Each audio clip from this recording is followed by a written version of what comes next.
اعوذ باللہ من الشیطان اللعین الرجیم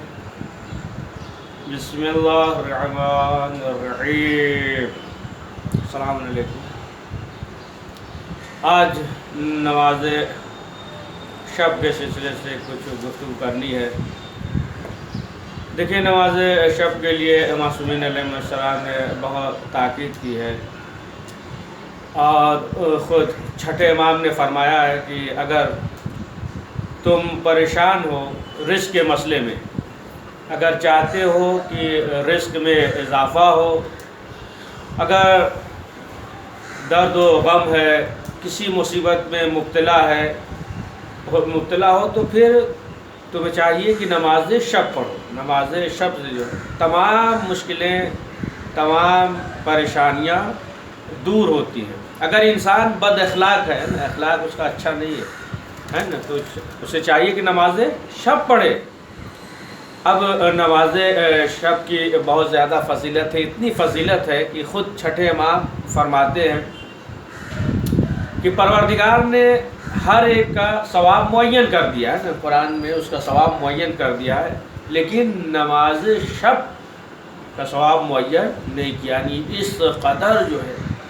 اس میں ثواب ہے۔ تو انسان کو چاہیے کہ نماز شب انجام دے۔ اب آپ دیکھیں، نماز شب کے لیے مثلا یہ نہیں ہے کہ کوئی پہاڑ توڑنا ہے، یا مثلا جو ہے بہت سخت کام ہے، پڑھ کر سو جاؤ، نصف شب میں ابتدا میں پڑھ کر سو لو، نہیں تو پھر جو ہے پہلے سو جاؤ،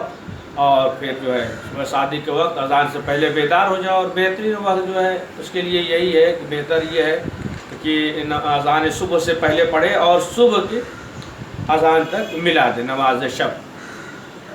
اب آپ دیکھیں کہ اگر انسان رزق کے مسئلے میں پریشان ہے تو اسے چاہیے نماز شب پڑھے،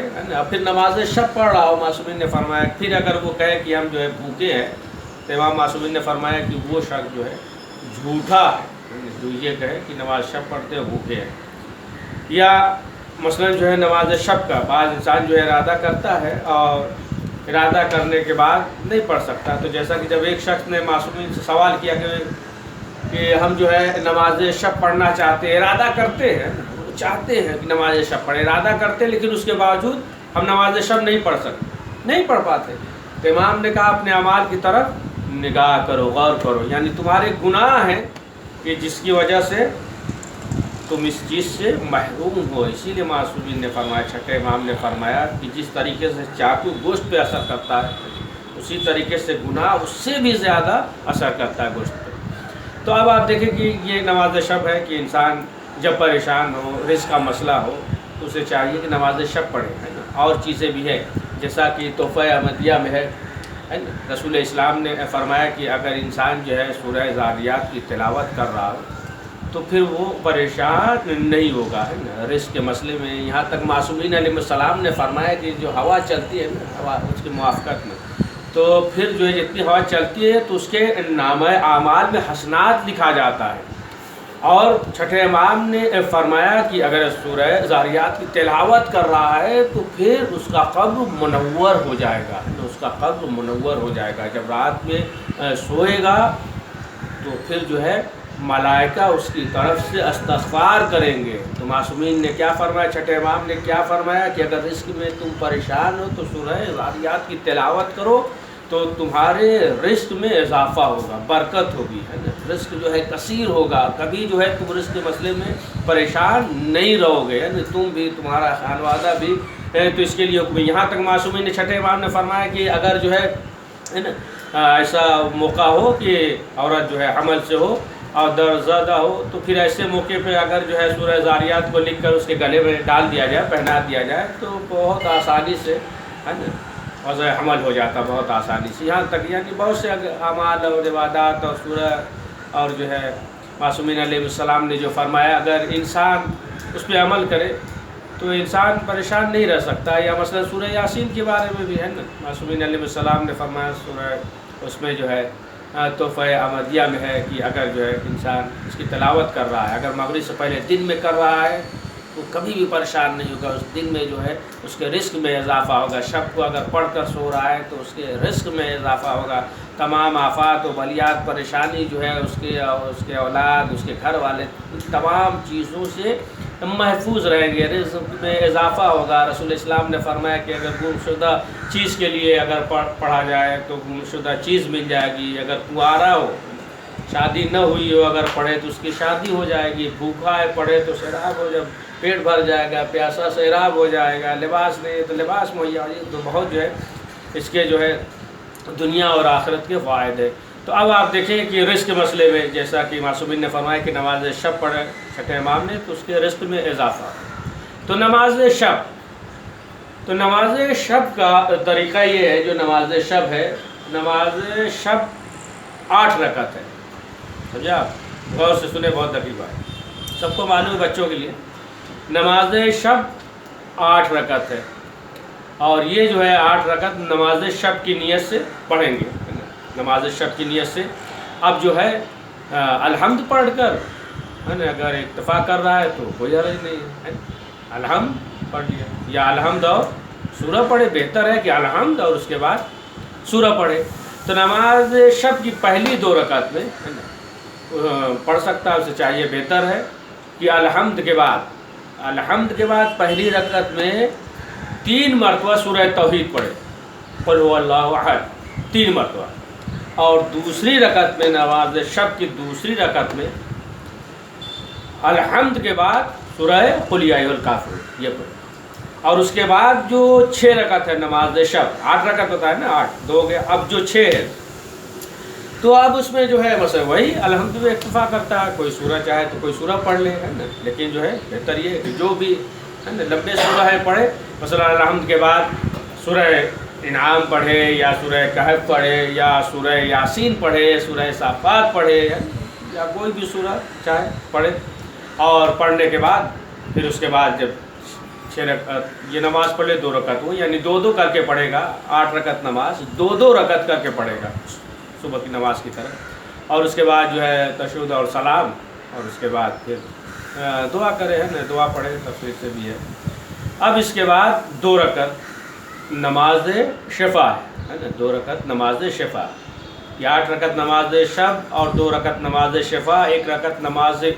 وتر، یہ 11 رکعت ہو گئی کہ جسے نماز شب کہا جاتا ہے، جسے نماز شب کہا جاتا ہے، یہ 11 رکعت، تو یہ 8 رکعت نماز شب۔ اب اس کے بعد 2 رکعت نماز شفا پڑھے گا، اس میں بھی یہی ہے کہ الحمد پڑھ کے بھی اکتفا کر سکتا ہے، الحمد کے بعد کوئی سورہ پڑھے، ہے نا، اور اچھا ہے کہ مثلا جو ہے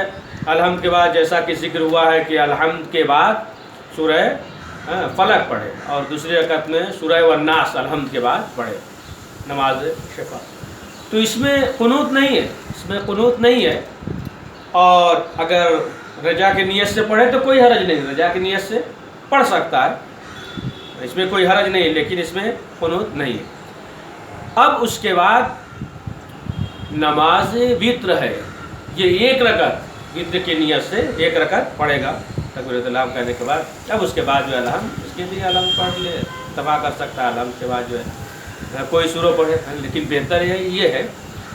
کہ نماز وتر میں الحمد پڑھے، 1 رکعت ہے، الحمد پڑھے، الحمد کے بعد 3 مرتبہ سورہ توحید قل اللہ احد، اور پھر 3 مرتبہ سورہ فلق، اور 3 مرتبہ سورہ والناس پڑھے۔ یہ پڑھنے کے بعد اب وہ اپنے ہاتھ کو بلند کرے گا قنوت کے لیے، ہے نا، اب اپنے ہاتھ کو بلند کرے، کوشش کرے کہ آنکھوں سے آنسو نکل جائے، آنسو سے، ڈر سے نہیں ہے، نہیں کہ مطلب بیوی کے ڈر سے یا فلاں کے ڈر سے نہیں، یہ تو مسئلہ خراب ہو جائے،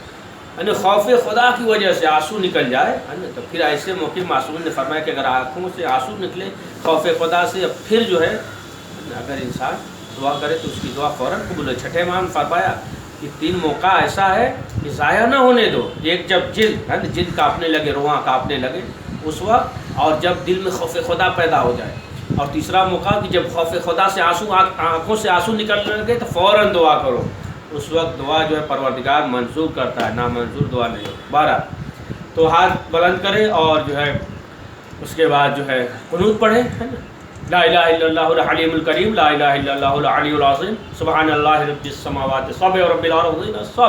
وما فیہن وما بینہن ورب العرش العظیم۔ الحمدللہ رب العالمین ہے، اللہم صلی علی محمد وعلی محمد، اللہم علی قتل الحسین و اصحاب پڑھے، قنوت پڑھے، اور قنوت پڑھنے کے بعد پھر زندہ اور مردہ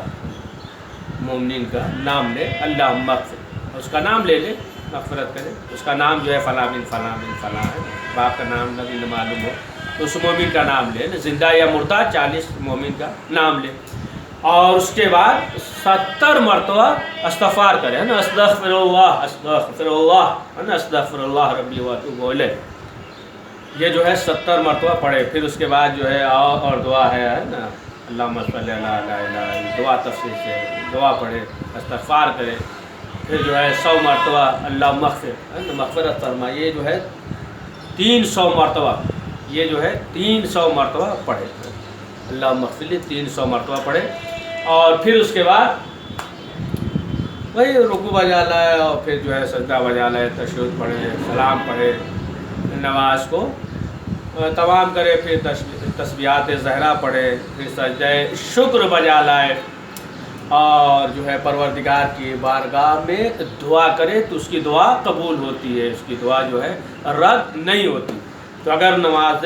شب میں انسان دعا کرے، یہ بہترین موقع ہوتا ہے، تو دعا جو ہے فوراً قبول ہوتی ہے، دعا رد نہیں ہوتی ہے نا۔ تو لہٰذا ہمیں چاہیے کہ ہم اور آپ نماز شب پڑھیں، ہے نا، نماز شب پڑھیں، پروردگار کی بارگاہ میں دعا کریں، آپ ہمارے لیے دعا کریں، ہم بھی آپ لوگوں کے لیے دعا کرتے رہتے ہیں، کریں گے۔ دیکھیں نماز شب خود جو ہے وقت کے امام زمانہ علیہ السلام نے تاکید کیا ہے نا، تفصیل سے واقعہ آپ دیکھیں تو مفاتیح الجنان میں اور دیگر کتاب میں بھی موجود ہے، صحیفہ مہدیہ میں بھی موجود ہے نا، کہ رشتی کا واقعہ جو ہے کہ راستے سے بھٹک گئے تھے، اور جو ہے امام نے رہنمائی فرمائی، امام نے کہا کہ تم جو ہے نافلہ 3 مرتبہ کہا، نافلہ نافلہ نافلہ، ہے نا، عاشورہ عاشورہ عاشورہ، ہے نا، جامعہ جامعہ جامعہ، یعنی امام نے رہنمائی فرمائی کہ راستے سے تم بھٹک گئے ہو تو نافلہ کیوں نہیں پڑھتے، یعنی نماز شب کیوں نہیں پڑھتے، زیارت عاشورہ کیوں نہیں پڑھتے، ہے نا، زیارت جامعہ کیوں نہیں پڑھتے۔ وقت کے امام نے جو ہے رہنمائی کی ہے نا، کہ زیارت عاشورہ 1 مرتبہ نہیں 3 مرتبہ، ہے نافلہ نماز شب نماز شب نماز شب پڑھو، ہے نا، اور زیارت عاشورہ زیارت عاشورہ زیارت عاشورہ پڑھو، اور زیارت جامعہ زیارت جامعہ یعنی زیارت جامعہ پڑھو۔ یعنی انسان جو ہے اگر راستے سے بھٹک گیا ہے تو اگر یہ عمل کرے تو پھر صراط مستقیم پہ آ جائے گا۔ تو بہرحال اس کی جو ہے بہت اہمیت ہے، اور ہمیں چاہیے کہ وقت جو ہے نکال کر، ہے نا، ایسا نہیں کہا جا رہا، دیکھیں جتنے بھی آدمی بلندی تک پہنچے ہیں تو رات کی تاریکیوں کی وجہ سے، نا، جیسا کہ اب یاد آگے آخر میں سن لیجیے، ہے نا، کہ جب لوگوں نے مجنون سے کہا کہ لیلا لیلا کیوں کرتے، اس نے کیا کہا، اس نے یہی کہا تھا نا کہ جتنے بھی بلندی پہ پہنچے ہیں سب رات کی وجہ سے، ہے نا، رات، لیل کے معنی رات کی ہوتا ہے، رات کی یعنی شب کی تاریکی، لیل معنی رات، یعنی رات کی وجہ سے لوگ بلندی تک پہنچے۔ تو بہرحال رات میں جو موقع مرحلہ ہوتا ہے کہ انسان جو ہے تمام چیزوں سے کٹا ہوا ہوتا ہے نا، دنیاوی تمام چیزوں سے خلوت میں ہے نا، اور نصف شب میں تو تمام چیزوں سے دنیاوی تمام کاموں سے کٹا ہوا ہوتا ہے، پھر اس وقت جب اللہ کے بارگاہ میں عبادت انجام دیتا ہے نا، اس کے اندر جو ایک الگ کیفیت ہوتی ہے نا، خلوص کے ساتھ، حضور قلب کے ساتھ، تو پروردگار جو ہے اس کی دعاؤں کو قبول کرتا ہے نا۔ پروردگار کی بارگاہ میں دعا ہے کہ پروردگار ہمیں زیادہ سے زیادہ نیک اعمال کرنے کی توفیق عنایت فرما، کریم حضرت کے حضور میں تعجیل فرما، ہمیں ان کے شمار فرما، تقبل منا انک انت السمیع العلیم۔